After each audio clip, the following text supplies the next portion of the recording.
Managing your legacy shouldn't be more complicated than learning to use a new smartphone. I'm your host, Chance Robinson of Strong Point Financial, and today I'm joined by the brilliant estate planning attorney, Vanessa Clark, who can make even the IRS smile.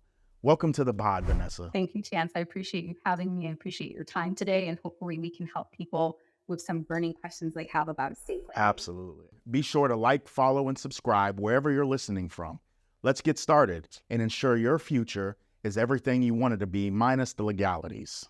I want to start off realistically. Let's talk about your background a little bit. What got you into deciding you wanted to become a lawyer in this capacity anyway? So it boils down to my family. Okay. I actually in private practice was doing personal injury plaintiff's work. And then unfortunately, estate planning became the foremost important thing in my life because of my grandmother. She got diagnosed with, you don't really get diagnosed with dementia. You start showing the signs of it. Right. And she started declining.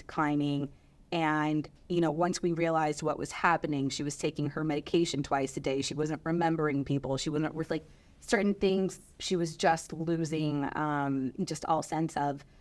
We had to go to her closet. We had to pull out her documents. We had to dust them off because it had been quite some time. And we looked through them and we were like, okay, so, so-and-so's named the power of attorney, so-and-so's named healthcare surrogate. We need to get her affairs in order because this is not going to get any better. This is only going to get any worse. And so that really opened my eyes of just the importance of getting these documents done and how delicate and intricate of an area it is. A lot of people think like, oh, I can do this so easily. I'm just going to write things down. It's really not that simple. This is a whole area of law for a specific reason. There's a lot of case law. There's a lot of just very personal relationships within families. And having your documents in order can make or break the family relationship.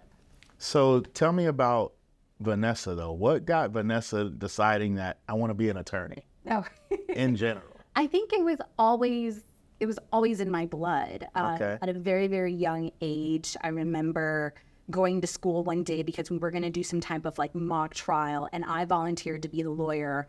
And I think I was representing the big bad wolf or something. And I remember the night before I was trying to get my arguments for him, and I had my grandmother get me a suitcase, and I got all dressed up like I was going to win this case for the big bad wolf. And I smashed the other side, completely crushed them. They were not ready. And I think when my grandmother saw me walk out the door, she knew that this was what I was going to do. And then from there, it was just a matter of making sure I did well in school, making sure that I enjoyed reading and writing. A lot of people think being a lawyer is a lot of arguing. That's not necessarily the case. It's more about the advocacy. It's about truly wanting to help someone with whatever's going on and making their wrong right. Okay. I can see that. I guess I never really took that into perspective, of that wanting to serve somebody, of saying, hey, I just really want to help because I know this is what's right. And, and I guess I could correlate that to my industry a lot. That's kind of similar to the passion that I found once, learning from the financial perspectives. And that's been a pet peeve of mine forever, is the lack of financial education in our school system and everything. And you really don't learn finances until you learn it at home. And then, if you grew up in a household that didn't have a lot, that couldn't teach you, what exactly did you get passed down, except for, some of the headaches that come along with being in that financial stressful situation. So as I started learning those things, I wanted to understand and help people and make sure that they got the education. So, I always tell people jokingly, I am an educator at heart. I want to teach you how to really understand and learn these things. So whether it was me or any other advisor, you know exactly what's going on. So I can definitely relate there. From a perspective now, and where your practice is at now, what do you think is the most common thing that people should look to when it comes to determining, should I have a will, or should I have a trust, or should I have, do I need a healthcare surrogate? What are all of those differences really look like? Well, first things first, we have to look at that family. You know your family better than I do. So when we get into a meeting, I need to know Are you married? Is this a first marriage, second marriage, third marriage, fourth marriage? How many children do you have? What's the relationship? Is there anyone that you want to disinherit? Is there someone that you trust to handle your affairs? Just, what exactly is your specific situation? Because it's not as easy as just writing it down on a piece of paper. There are laws in place. So in my system, Florida, I can only speak to Florida. I can't speak to California or New York, but Florida has very specific laws that people do not know about. So when you're talking about education, one of the first things that I need to know is what exactly is your family situation, so that from there, and of course, what are your goals? What do you want to happen to your assets? Once I know that, we can talk about, is a will the best option? Is a trust a better option? Are there other options out there that really may be best for your family? Because if we're talking about a family where there are a lot of assets and they want to disinherit a specific child, that's perfectly within your rights. It's your asset. You're free to do with it what you want. But if you're trying to disinherit a child, or you're trying to disinherit someone in particular, that's fine. But we have to talk about what that means and how to best structure your plan to achieve that goal. So I think that answers. Yeah. Okay. What would you say are some of the biggest misconceptions when it comes to estate planning?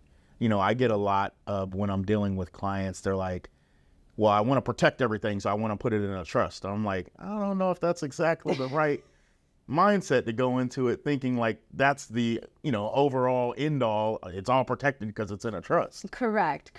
And I think that all goes back to just the misconceptions that are available out there.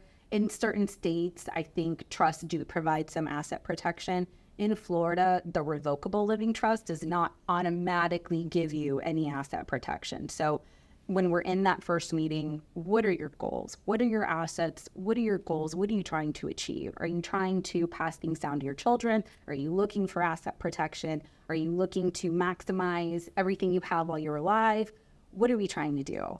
And as far as specific misconceptions, you get people that they'll come in and they'll go, okay, well, I don't want to leave anything to my spouse. Okay, that's certainly a choice.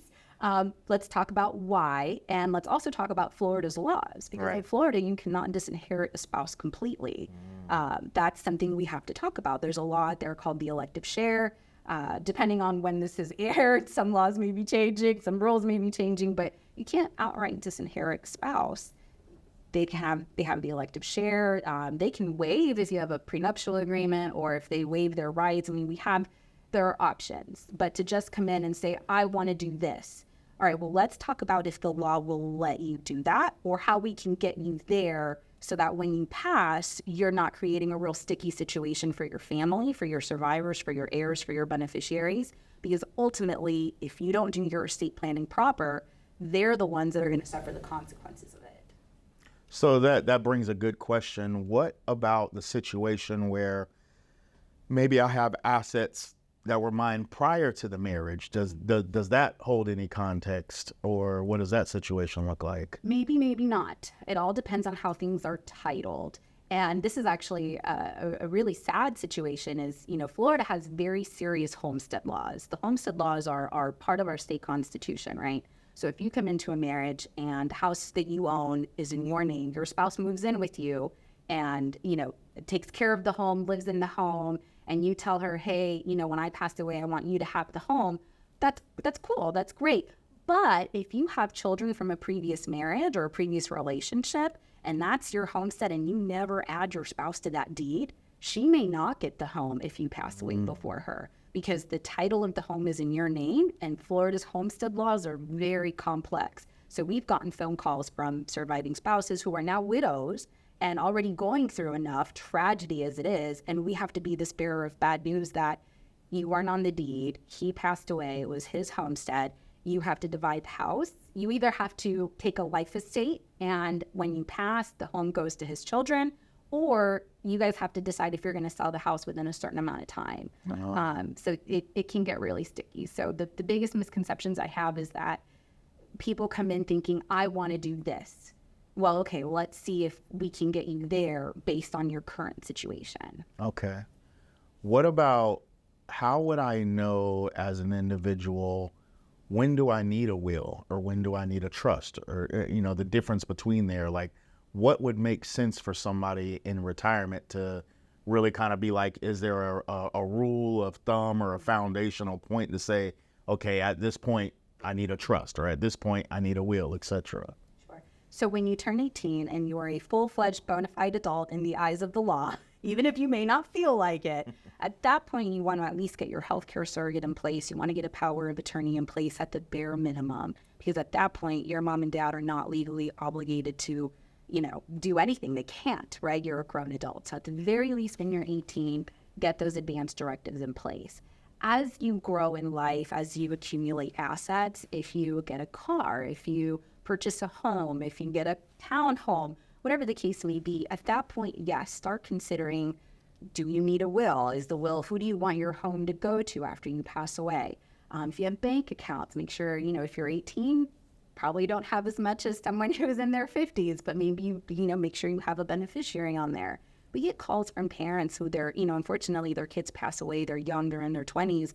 They had maybe a couple thousand in their bank accounts, not anything to retire off of, but certainly they don't want that money staying in a bank. Right. So we have to do a probate to get all of that out. And that's just sad. Parents are already going through a lot at that point, and it just kind of is what it is. So at the very least, if you're young, name your beneficiaries. As you get older, as you marry, as you enter into domestic partnerships, as you, again, just acquire more assets and businesses, retirement accounts, always make sure you have your beneficiary designations. That's the bare minimum thing to do.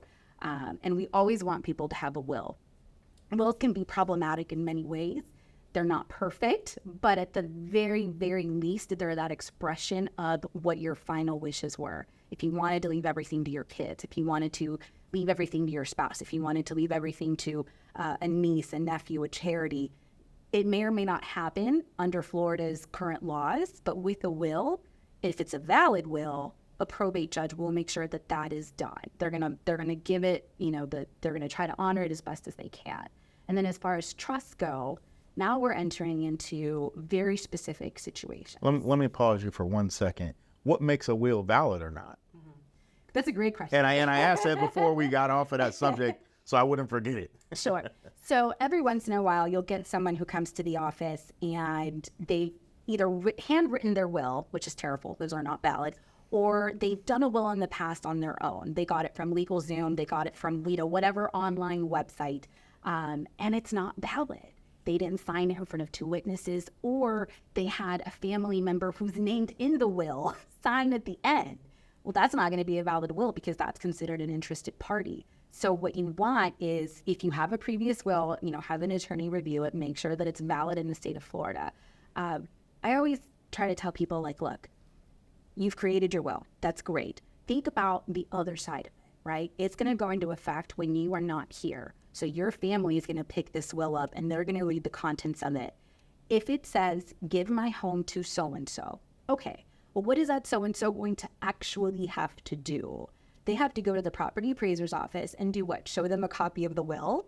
The property appraiser is going to look at this and go away. I need a court order telling me that I can actually change the title. They're not going to decide whether it's a valid will or not. Only a judge is going to do that. So think about that. Once you go through probate, a judge will determine what's a valid will. We always look to Florida's laws. Were you over 18 when you signed it? We need two witnesses. Ideally, you have the self-proving affidavit. And remember that a will only focuses on distribution. That's all a will is going to do. You can name a guardian for a minor child, and you do distribution. So-and-so gets this, so-and-so gets that. A will is not a trust in the sense that you cannot say, give to so-and-so if, when they hit a certain age. Right. Or now you're talking about trust. Okay. So all the will is going to do is say, give to so-and-so. That's it. And when people come in and they have specific instructions that they want, okay, but now we're talking about a trust. When would I need a trust over a will, et cetera, and what that looks like? Sure. So let's talk about Trust 101 too. There's a lot of information on the internet. Some of it is good, some of it is not. And again, I'm only licensed in Florida, so I can only speak to Florida law.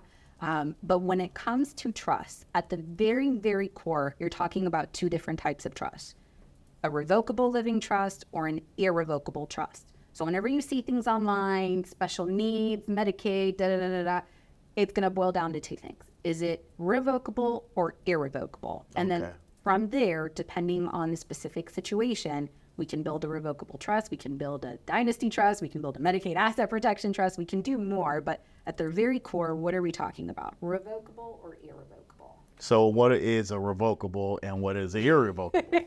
It's right there in the name. Revocable means that you can make amendments during your lifetime. You can make changes. So if you sign your revocable living trust today, you make it valid, you work with an attorney, all is good.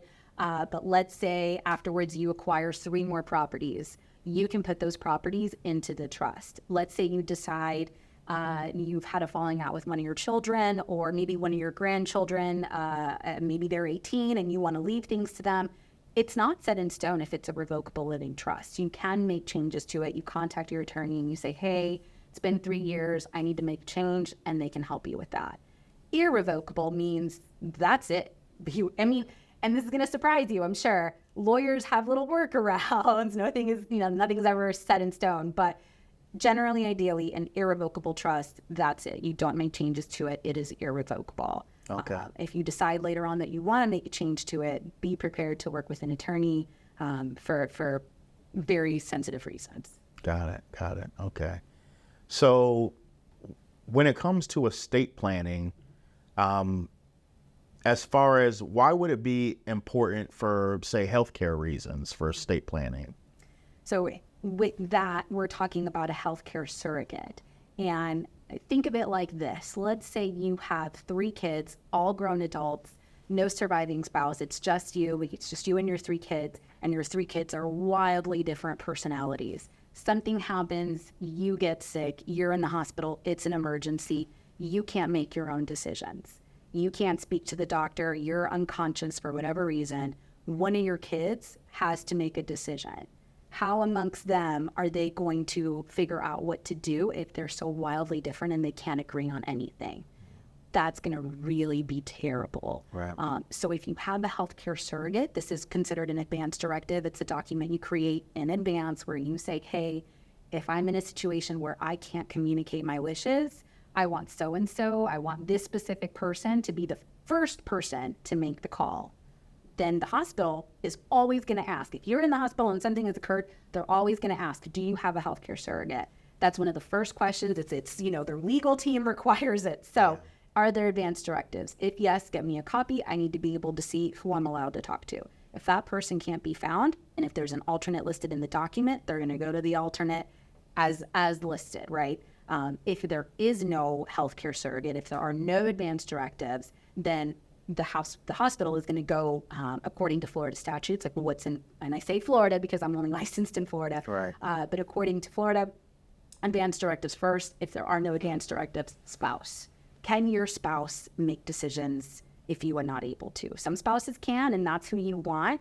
Some spouses cannot. Some spouses don't want to have that kind of pressure. And that's perfectly fine. It just means that you need to take proactive steps to get your healthcare surrogate in place so that your spouse isn't going, I don't know, I think she would want this, right?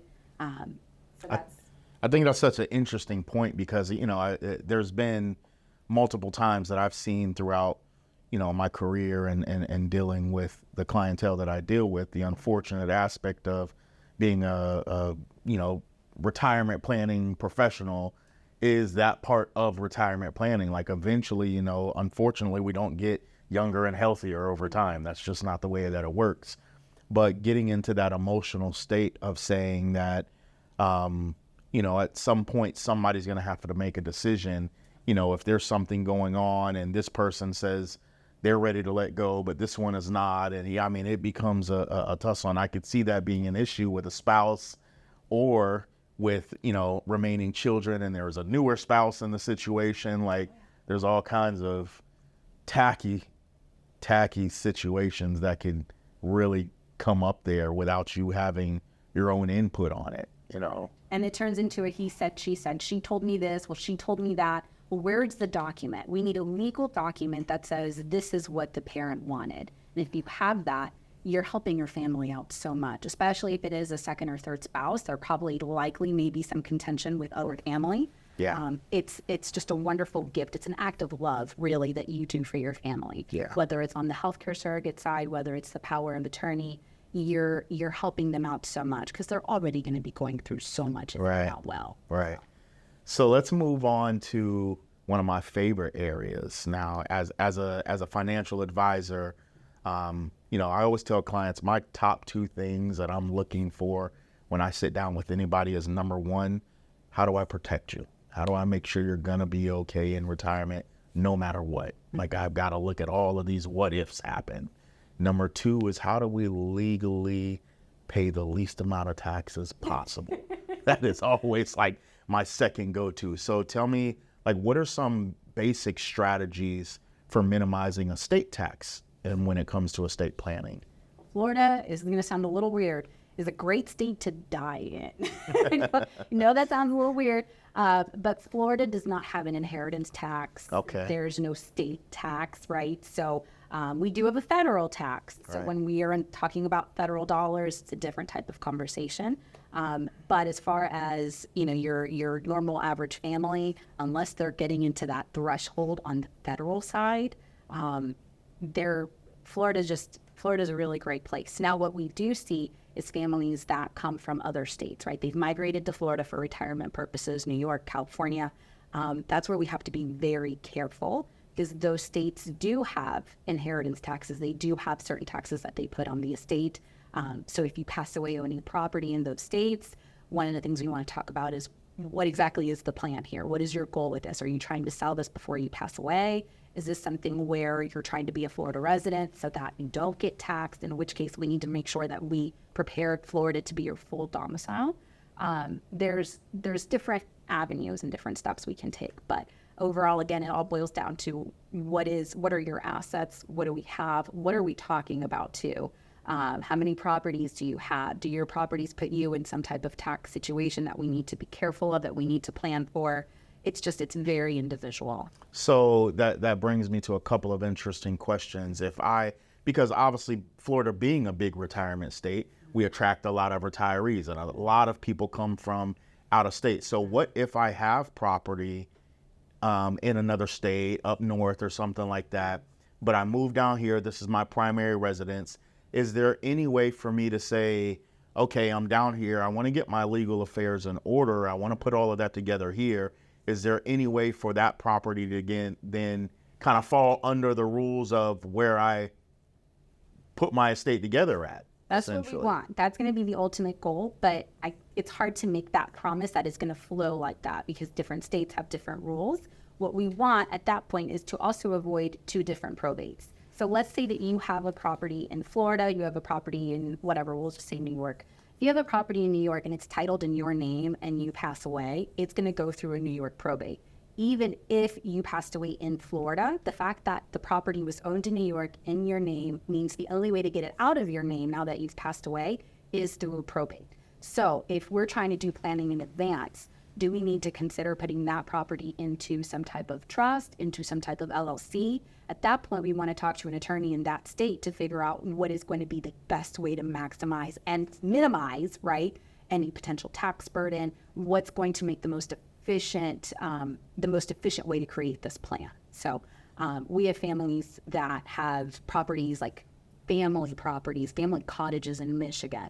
Okay, well, let's get those into a trust so that if you pass away, we can keep that in the family. If you know that after you pass away, you want your rental properties in New Jersey to be sold, okay, well then let's talk about making sure those are in an LLC. And let's talk to an attorney in Jersey and make sure that, even though we're preparing your plan in Florida, Florida can only do so much. The property is still located in Jersey, and Jersey is still going to want to do their rules. Right. So let's make sure we speak to an attorney in that state and make sure that we follow the rules to the T so that you're prepared, so you have peace of mind, and so that your family is ready and prepared for all of the consequences. How often should somebody review their estate plan? Anytime there's a significant change in their life. So if they buy a new house, if they remarry, if a child passes away or becomes incapacitated, anytime that there's a significant change, take a look at those documents. You may look at them and go, everything's still okay. You may look at them and go, it's time to make a change. So anytime that something has occurred and you think, okay, we get this with people that create their wills and then they name people to be their personal representative. And they'll list 2 or 3 people. Okay, cool. But then one of them passes away. Well, now you do need to go back and change that because your personal representative can't serve in that role anymore if something happens to you. You get that a lot with spouses. They list each other first. A spouse passes away. The surviving spouse needs to go back and update those documents because now things are different. Most spouses have it set up where it's a joint right of survivorship. They take everything from the surviving spouse. Well, if you're that surviving spouse, we need to go back and update your documents and talk about what your wishes are if something happens to you. What are some of the risks of not having an estate plan? The risk is probate. And people either know what that word means because they've been through it and it was terrible, or they don't know what that word means. And this is a whole new world that I get to introduce them to. So if you pass away owning significant assets or, a home, even if it's just a home, even if at the end of your life, your bank account is at zero, but you still have a home in your name, that's a valuable asset. And if you pass away, we got to figure out who's going to take it. And you might wish for it to go to a certain person, but unless you have a valid and a really great estate plan, it may or may not work out that way. So what most people don't realize, again, is that after, right? Like what happens after you pass away? You won't be there, but your house will still be there. Right. And someone has to take that if you're not there. What is the importance of having a power of attorney? It is one of the most powerful documents that you have. It's one of the most important ones I think you should have. With a power of attorney, you are naming in advance who you want to serve as your agent to handle your financial affairs. And I mean your entire set of financial affairs. And when you think about that and what that means, that's your home, that's gym membership, your Netflix membership, bank accounts, investment accounts. People invest at Strong Point and they're trusting you with their retirement. Right. If they become incapacitated and they have an agent to handle their financial affairs, if it's a valid power of attorney, they're going to be able to do that. So it's your agent can really make or break what happens to your estate. And you give someone that you trust, who ultimately was not trustworthy, the powers to handle your financial life. They can either ensure that you maintain a strong position or they can completely deplete you. Oh, and I'll give you a fun case story too. Okay. It's not that fun of a case story. Yeah. But there is an example that I can give you about why it's important to have a really great financial power of attorney is there was a lady. She named her daughter to be her power of attorney, perfectly fine. This lady had some investment accounts with Fidelity, valued at a pretty fair amount. Okay, that's great. That's wonderful. I'm glad you're investing your assets. This is great. Daughter is now the power of attorney. Mom becomes incapacitated. Daughter is assuming this role. Daughter contacts Fidelity. So this is another misconception people have. They think like, oh, she's my agent, she'll handle it. Well, there's a whole process after.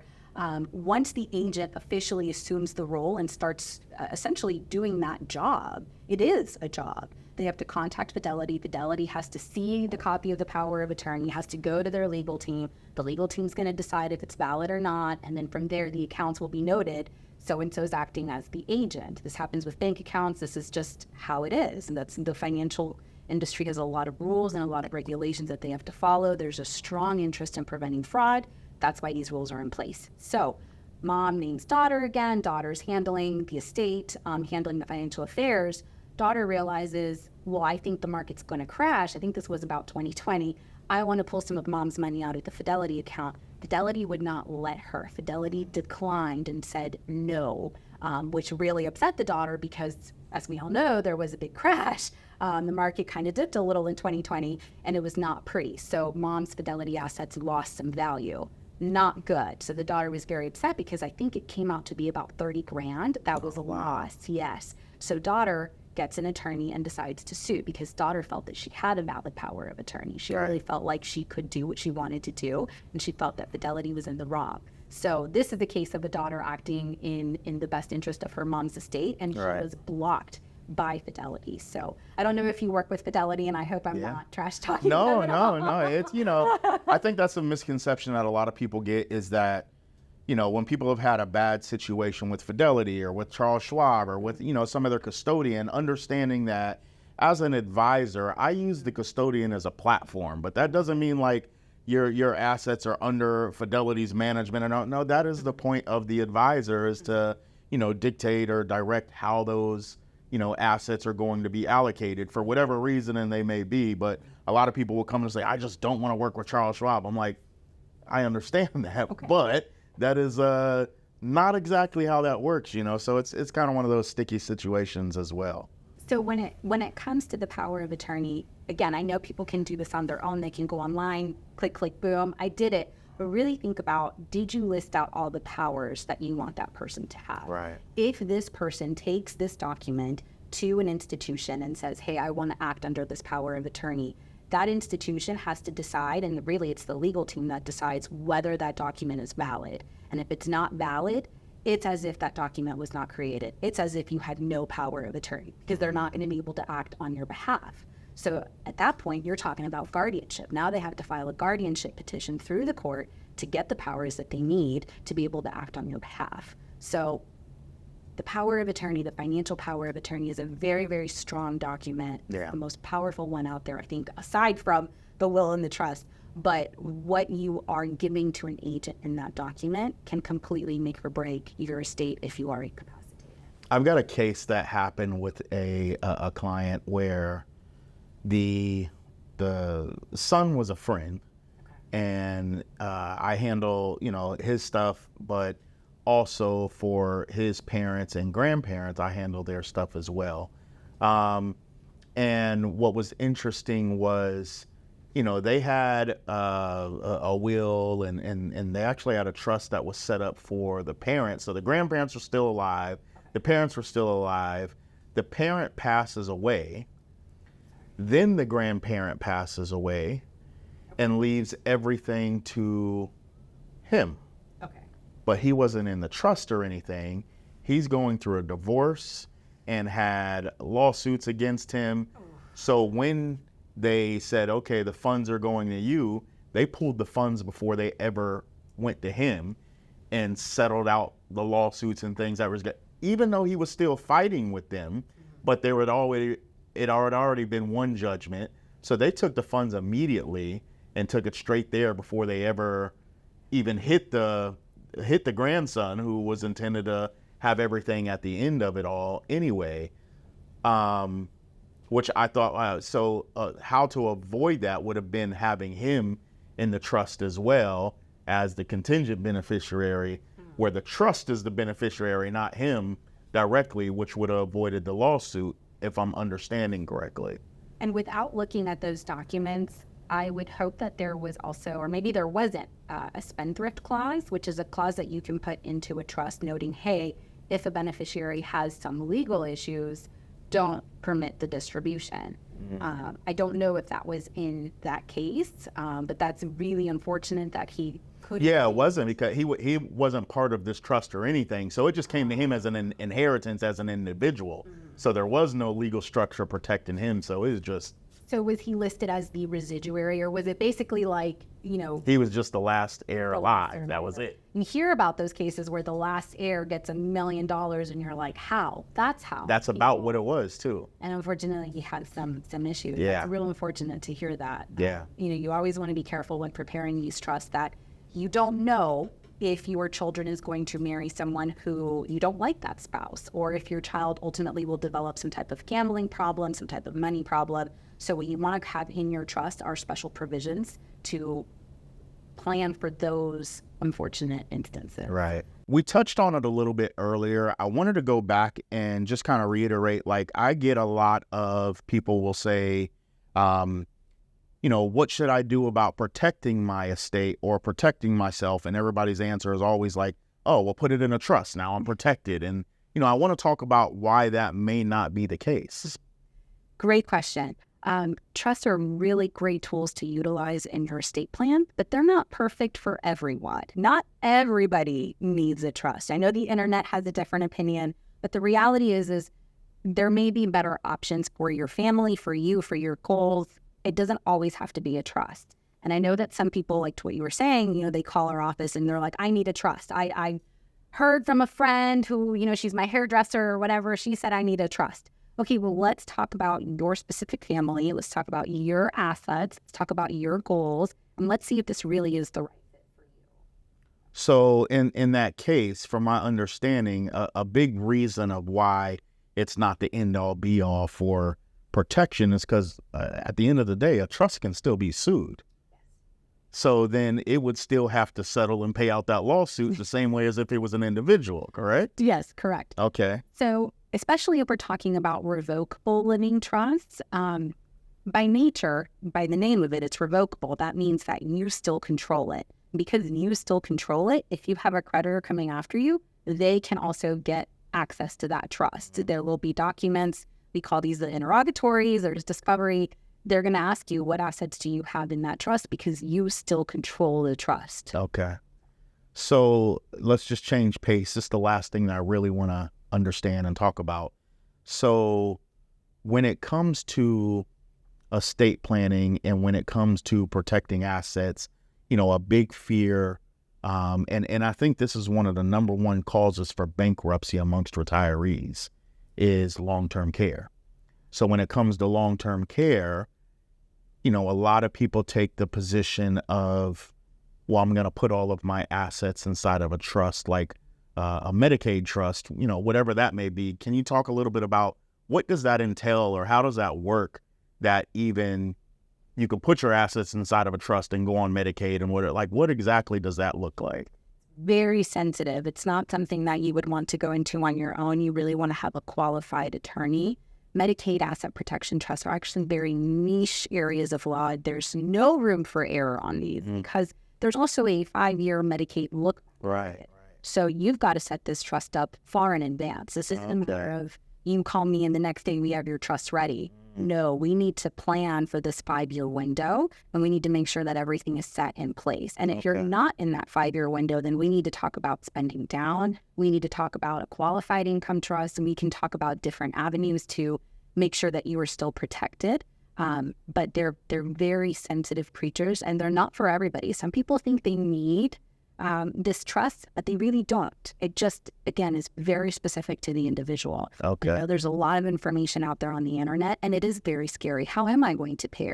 How am I going to pay for long-term care? It's very real. Yeah. Those costs are only going up. Correct. I think, $9,000-$10,000 a month now? Yeah. The last time that they did a survey was 2014. They said, number one, it's the number one reason for bankruptcy amongst retirees. 70% of people over the age of 65 will use some form of long-term care in their lifetime, and the average cost is roughly $100,000 a year now.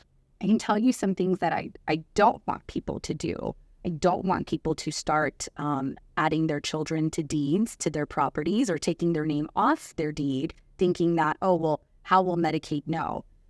It's the government. Right. They will find a way. Yeah. So especially if you're within that 5-year look-back period, there are penalties that they assess, and it can be even more catastrophic for a family that's already trying to plan for a difficult time. So, there's not a lot of advice that I can give without speaking to the individual families. But right off the top, I can just tell you, if you are considering some type of Medicaid asset protection trust, or you're trying to do some Medicaid planning, please speak to an attorney, and at the very least, don't start doing random transfers. Don't start gifting away money. Don't start gifting away property, because you could be penalized. And that's not good. Yeah. Another thing that I've heard that was very interesting was that, we have the homestead law here, and the homestead will protect you in the form of lawsuits and those things. But when it comes to like long-term care or estate planning, that I've heard of the equity in the house still being an attachable asset, in the fact of them requiring you to utilize equity in the house for long-term care needs. I have not heard that. No? Not heard that, but that doesn't mean that I maybe shouldn't look into that. Yeah. So them saying basically that I had, a $500,000 house, and I only owe $100,000 on it, so I got $400,000 of equity. Okay. And they're telling me I have to go through the spin down process to go on Medicaid to qualify for, long-term care benefits from the state and the Medicaid, that they turn around and looked at the equity of the home as an asset still. I haven't heard that, but I will look into that. Ready to take your estate planning to the next level? Click the thumbnail right here to explore more insights and secure your financial future.